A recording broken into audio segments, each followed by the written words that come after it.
నా స్పీచ్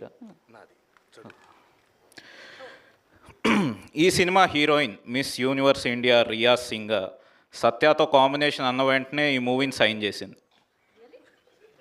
తన అందం, అభినయం ఆల్మోస్ట్ సత్యతో సరిసమానంగా ఉంది. ఓకే, కోస్టార్స్ అయిన వెన్నెల కిషోర్ గారు, అజయ్ గారు, హర్ష చముడు గారు, కబీర్ సింగ్ దుహాన్ గారు సత్యతో యాక్ట్ చేయడానికి కొద్దిగా నర్వస్ ఫీల్ అయినా కూడా ఆయన ఇచ్చిన ఎంకరేజ్మెంట్తో ఏదో మేనేజ్ చేశామన్నారు. ఈ సినిమా డిఓపి సురేష్ సారంగం సత్య క్లోజప్స్ తీసేటప్పుడు బహుశా కెమెరా కనిపెట్టింది ఇతని కోసమేనేమో అని చెప్పాడు.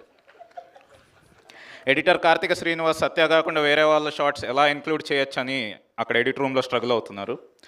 ఇంకా మ్యూజిక్ ఇస్తున్నప్పుడు కాలభైరవ ఏమన్నాడంటే, ఆల్రెడీ అక్కడ సత్య యాక్టింగ్తో వాయిస్తున్నాడు, మళ్ళీ నేనెందుకు వాయించడం అని మ్యూజిక్ కొట్టకుండా మారాన్ చేస్తున్నాడు. అండ్ ఈ సినిమా స్టైలిస్ట్ తేజ సత్య వల్ల తను డిజైన్ చేసిన కాస్ట్యూమ్స్కి అందం వచ్చిందని హ్యాపీ ఫీల్ అయ్యాడు.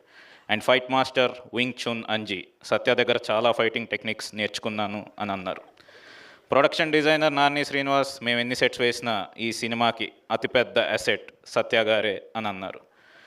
ఇక నా విషయానికి వద్దాం. నాకు జన్మనిచ్చిన మా తల్లిదండ్రులు అయితే ఒక డైరెక్టర్గా నాకు జన్మిచ్చింది మాత్రం నా గాడ్ ఫాదర్ సత్య గారే. ఇది అరిచి చెప్పాలి,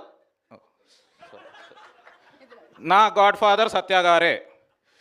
ఆయన నాకు బ్రేక్ ఇవ్వడం వల్లే నేను వెళ్ళి లంచ్ చేసి వచ్చాను.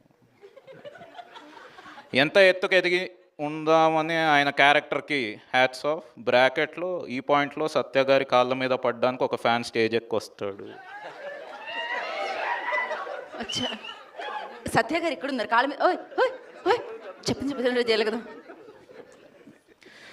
నా తోటి సత్య అభిమానులకు ఒకటే చెప్తున్నాను బ్రదర్స్, మీకు హెవీ బ్రేక్ఫాస్ట్ చేసే అలవాటు లేకపోతే మా సినిమా మార్నింగ్ షోకి రాకండి, ఎందుకంటే మేము పొద్దునే మీకు ఫుల్ మీల్స్ పెడతాం కాబట్టి. స్పీచ్ రిటర్న్ బై ప్రతాప వెంకట శ్రీ సీతారామ సాయిరాజు. స్క్రిప్ట్సే కాకుండా ఇలా ప్రమోషనల్ స్క్రిప్ట్స్ కూడా రాయించుకుంటున్నారు కానీ శాలరీ మాత్రం ఇవ్వట్లేదు. చెర్రీ గారిని శాలరీ వేయమని చెప్పవా బ్రో ప్లీజ్. ఓకే సరే అండి, థ్యాంక్ యూ. కదా ఆ స్పీచ్లో మొత్తం ఆయనే ఉన్నారు, మీరు ఎక్కడున్నారు? పర్లేదండి, ఆయన వెనకుంటా. ఆయన వెనకుండి ముందుకు నడిపిస్తూ ఉన్నారు సత్య గారు.